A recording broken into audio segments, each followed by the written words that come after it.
एक गांव में गौतम बुद्ध का बहुत बड़ा आश्रम था। वहां पर एक प्रसिद्ध बौद्ध गुरु रहते थे। वहां पर उनका एक शिष्य बहुत बोलता था। वो हर समय इधर उधर की बातें करता था। जब वह दान लेने के लिए जाता तो हर घर से एक नई कहानी लेकर आता और आश्रम के दूसरे शिष्यों को सुनाता था। एक शिष्य की दूसरे से बुराई करता, चुगली करता और दूसरों के सामने अच्छा बनने का प्रयास करता।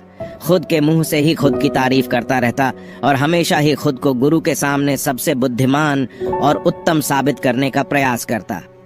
वह खुद को सभी शिष्यों से अलग और श्रेष्ठ मानता था। उसका कहना था कि मैं एक अमीर घर का बालक हूँ। अगर मैं चाहता तो एक आरामदायक और सुविधाओं से भरा जीवन जी सकता था, लेकिन मैं वह सब छोड़कर यहाँ आ गया क्योंकि मुझे सत्य की खोज करनी है, खुद को जानना है, जीवन को जानना है। इसीलिए मेरा त्याग तुम सबसे बड़ा है। एक दिन गुरु ने आश्रम के सभी शिष्यों को बुलाकर कहा, आप सभी को अगले 1 माह के लिए कोई न कोई संकल्प लेना है। इससे आपकी संकल्प शक्ति मजबूत होगी और आप में आत्म शक्ति का संचार होगा। आप सभी अपने सामर्थ्य के अनुसार कोई सभी संकल्प ले सकते हैं और यदि 1 माह से पूर्व आप में से जिसका भी संकल्प टूट जाएगा तो वो अपनी पुरानी दिनचर्या में वापस आ जाएंगे। सभी शिष्यों ने अपनी शक्ति के अनुसार छोटे बड़े संकल्प लिए और गुरु को अपने अपने संकल्प के बारे में बताकर वहां से चले गए। लेकिन वह शिष्य जो खुद को सबसे अलग और बड़ा दिखाना चाहता था, वो सीधे गुरु की कुटिया में पहुंच गया और बोला, मैं कोई छोटा मोटा संकल्प नहीं लेना चाहता, बल्कि खुद की ही भांति एक बड़ा और महान संकल्प लेना चाहता हूँ। कृपया आप ही बताएं क्या संकल्प लेना चाहिए। उसकी यह बात सुनकर गुरु मुस्कुराए और बोले, क्या तुम मेरे द्वारा दिए गए संकल्प को पूरा कर पाओगे? क्या तुम्हारे लिए उसे पूरा करना संभव होगा? शायद नहीं। वो तुम्हारे लिए संभव नहीं है। तुम उसे पूरा नहीं कर पाओगे, इसीलिए तुम खुद ही कोई संकल्प ढूंढो। शिष्य ने कहा, नहीं गुरुदेव, आप जो भी संकल्प मुझे देंगे मैं जरूर उसे पूरा करूंगा। गुरु ने कहा, ठीक है, तो तुम अगले 1 माह तक चुप रहोगे, मुंह से एक शब्द भी नहीं निकालोगे, यही तुम्हारा संकल्प है। शिष्य ने कहा, गुरुदेव, ये भी कोई संकल्प है? ये तो बहुत ही आसान है। 1 माह तक चुप ही तो रहना है। आप कोई बड़ा संकल्प दीजिए जो मेरी योग्यता के लायक हो, जिसे पूरा करने में मुझे समस्या हो। गुरु ने कहा, पहले तुम इस संकल्प को तो पूरा करके दिखाओ। शिष्य ने गुरु की बात मान ली और वह उसी समय चुप हो गया और पलटकर कुटिया से बाहर चला गया। उसे चुप रहना बहुत आसान लग रहा था। उसने एक दिन तो जैसे तैसे चुप रहकर काट लिया, लेकिन दूसरे दिन से उसके मन में ना बोलने का बोझ बढ़ने लगा। तीसरे दिन उसे भारीपन महसूस होने लगा और चौथे दिन उसके अंदर एक अजीब सी बेचैनी होने लगी, क्योंकि आसपास आश्रम के सभी शिष्य एक दूसरे से बातें कर रहे थे। वो भी अपना पक्ष उनके सामने रखना चाहता था, उनकी बोलती बंद कर देना चाहता था, लेकिन उसका संकल्प उसके आड़े आ रहा था। इसीलिए वो पूरे दिन सिर्फ मुंह और आंखें बनाता रहता। इसी तरीके से कुछ दिन और बीते और वह शिष्य बीमार पड़ गया। उसका सिर फटा जा रहा था, उसका खाने पीने तक का मन नहीं कर रहा था। वह सिर्फ बोलना चाहता था। वह गुरु के पास गया और उनके सामने बैठकर लिखकर उन्हें बताया, गुरुदेव, मैं बोलना चाहता हूँ। बिना बोले, मुझे सांस नहीं आ रही, मेरा दम घुटता जा रहा है, मैं अंदर ही अंदर पागल हुआ जा रहा हूँ। मैं क्या करूं? संकल्प तोड़ दूं क्या? यह पढ़कर गुरु मुस्कुराए और बोले, संकल्प तो तोड़ने के लिए ही होते हैं, लेकिन जो अपने संकल्प को पूरा कर लेता है वही अपनी आंतरिक शक्ति को बढ़ाता है, और जो अपनी आंतरिक शक्ति को बढ़ा लेता है वो समझ और जागृति की राह पर आगे बढ़ जाता है। संकल्प का लेना भी तुम्हारे हाथ में था और इसे तोड़ना भी तुम्हारे ही हाथ में है। तुम्हारे बहुत से भाई अपने संकल्प को तोड़कर अपनी पुरानी दिनचर्या पर वापस आ चुके हैं। अगर तुमसे नहीं हो पा रहा तो तुम भी संकल्प तोड़ कर अपनी पुरानी दिनचर्या पर वापस जा सकते हो। लेकिन याद रहे, अगर आज तुम इस छोटे से संकल्प को नहीं संभाल पा रहे तो तुम अपनी बाकी की पूरी जिंदगी को कैसे संभाल सकोगे? बाकी फैसला पूरी तरह से तुम्हारे हाथों में है। गुरु की यह बात उस शिष्य के दिल में चोट कर गई। वह बिना कुछ बोले वहां से वापस चला गया और खुद को अपनी कुटिया में बंद कर लिया। वह केवल अपने जरूरी कामों के लिए ही कुटिया से बाहर निकलता, बाकी सारे समय कुटिया के अंदर ही बैठा रहता। 15 दिन बीत चुके थे और आश्रम के लगभग सभी शिष्यों का संकल्प अब तक टूट चुका था, लेकिन उसका संकल्प अभी भी जारी था। संकल्प लेने के बाद से अब तक उसने एक शब्द भी ना बोला था। सारा आश्रम हैरान था कि इतना बोलने वाला इंसान चुप कैसे हो गया। 15 दिन बीतने के बाद वह दोबारा अपने गुरु के पास गया और लिखकर बताया है, गुरुदेव, मैं बाहर से तो चुप हूँ, लेकिन मेरे भीतर बहुत सी आवाजें हैं, बहुत सी चीख पुकार और शिकायतें हैं। मैं अंदर ही अंदर बात करता रहता हूँ। मेरा मन तरह तरह के प्रश्न पूछता रहता है। मैं बाहर से जितना मौन हूँ, भीतर से उतने ही शोर शराबे से भरा हुआ हूँ। क्या इस तरह से मेरा संकल्प अभी भी जारी है? गुरु ने कहा, हाँ, तुम्हारा संकल्प अभी भी जारी है, लेकिन जब तक लोगों की ये आवाजें तुम्हारे कानों में पड़ती रहेंगी, तुम्हारा मन बोलता रहेगा, क्योंकि इसे तो आदत है बोलने की। तुम भले ही बाहर से चुप रहो, लेकिन तुम अंदर ही अंदर बोलते रहोगे। तुम्हें इन बातों से, इन आवाजों से दूर जाना पड़ेगा। शिष्य गुरु को प्रणाम कर वहां से चला जाता है और सुबह होते ही अपनी कुटिया छोड़कर जंगल की तरफ चला जाता है। कई दिन बीत जाते हैं, संकल्प का समय भी पूरा हो जाता है, लेकिन शिष्य लौट कर नहीं आया। आश्रम में सभी को डर था कि कहीं जंगली जानवरों ने उसे खाना लिया हो। इस बीच उसे ढूंढने की बहुत कोशिश की गई, लेकिन वह कहीं नहीं मिला। सभी गुरु भाइयों ने मान लिया था कि जंगली जानवरों ने उसे अपना शिकार बना लिया है, लेकिन गुरु को ऐसा नहीं लगता था। एक दिन आश्रम का एक अन्य शिष्य गुरु के पास आया और बोला, गुरुदेव, हमारे उस अधिक बोलने वाले भाई के साथ क्या हुआ होगा? क्या जानवरों ने उसे मार दिया होगा? गुरु ने कहा, हो सकता है कि जानवरों ने उसे अपना शिकार बना लिया हो, लेकिन उसके न लौटने की एक दूसरी वजह भी हो सकती है। शायद उसे वो मिल गया है जिसके लिए वह गया था। फिर शिष्य ने पूछा, गुरुदेव, क्या ज्यादा बोलना इतना हानिकारक होता है? गुरु ने कहा, इंसान के जीवन के बहुत सारे दुखों में से एक दुख ये भी है कि वो कभी चुप नहीं रह सकता, हमेशा कुछ ना कुछ बोलता ही रहता है। सिर्फ हमारे बोलने के कारण हमारे आधे से ज्यादा दुख पैदा होते हैं। परिवार के अधिकतर झगड़ों की वजह हमारा बेमतलब बोलना ही होता है। हम में से कोई भी चुप नहीं रहना चाहता, हम बस सामने वाले को सुना देना चाहते हैं। जो भी हमारे मन में है, सब निकालकर उसके मन में बैठा देना चाहते हैं। उसे समझा देना चाहते हैं कि देख, तू गलत है और मैं सही, और इस तरीके से सब एक दूसरे की सड़ी गली बातों को ग्रहण कर रहे हैं।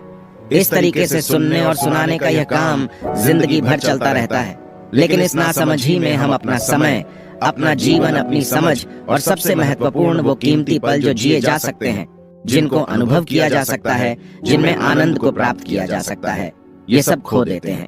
लेकिन इसके बदले हमें मिलता क्या है? कुछ नहीं, सब व्यर्थ और बर्बाद हो जाता है। इस पागलपन में हमने क्या खो दिया, इसका एहसास केवल कुछ ही लोगों को हो पाता है। बाकी लोग जैसे उन्हें अपने आने का पता नहीं, वैसे ही उन्हें अपने जाने का भी पता नहीं चल पाता। शिष्य ने कहा, तो फिर इसका समाधान क्या है? गुरु ने कहा, पूरी जागरूकता के साथ अपने विचारों को देखना, यही एकमात्र तरीका है। सारी मानसिक समस्याओं का वर्तमान में रहकर चिंतन करना, पूरी जागरूकता के साथ अपना काम करना, जिंदगी में चमत्कारिक बदलाव ला देता है। उसके बाद वह शिष्य गुरु से अपने प्रश्नों का उत्तर पाकर उनको प्रणाम करके वहां से चला गया।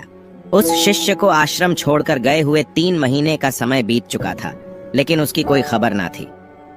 अब तक तो सभी गुरु भाइयों ने भी उसके वापस लौटने की उम्मीद छोड़ दी थी, लेकिन एक दिन वो आश्रम लौट आता है। उसे देखकर सभी के आश्चर्य और खुशी का ठिकाना न रहा, लेकिन अब वो नहीं था जो यहाँ से गया था। वो कुछ और ही बनकर वापस आया था। उसके अंदर एक गजब का बदलाव महसूस किया जा सकता था। उसके चेहरे पर एक गजब का ठहराव और आंखों में बड़ी शांति थी।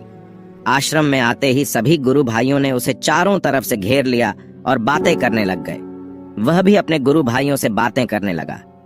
उससे बात करने वाले सभी ने यह अनुभव किया कि अब वे पहले जैसा उतावला और बातूनी नहीं रह गया था। उसके मुंह से एक एक शब्द बहुत ही सुलझे हुए और मधुरता के साथ निकल रहे थे। थोड़ी देर तक गुरु भाइयों से बात करने के बाद वह सीधा गुरु की तरफ चला गया। उसने गुरु के चरण छुए और कहा, गुरुदेव, क्या मैं अब भी मौन हूँ? क्या अब भी मेरा संकल्प जारी है? गुरु ने कुछ देर तक शिष्य की आंखों में बड़े ध्यान से देखा और कहा, हाँ, तुम अब भी मौन हो। तुम्हारे मुंह से एक भी शब्द निकल नहीं रहा और तुम्हारा संकल्प अभी भी जारी है। शिष्य ने कहा, गुरुदेव, जब मैं आश्रम से गया तो मैं मुंह से तो चुप था, लेकिन मेरे अंदर बहुत सी आवाजें थीं। मन में बहुत से प्रश्न थे और वो बंद नहीं हो रहे थे, तो मैं जंगल में चला गया, इस उम्मीद से कि वह मुझे शांति मिलेगी और मेरे मन की बकबक कम हो जाएगी। लेकिन मैं जितना एकांत में जाता गया, मेरे अंदर की आवाज उतनी ही तेज होती गई। मेरे भीतर की पुरानी से पुरानी आवाज मुझे सुनाई देने लगी। तब जाकर मैंने महसूस किया कि मैं कितना गलत कर रहा था।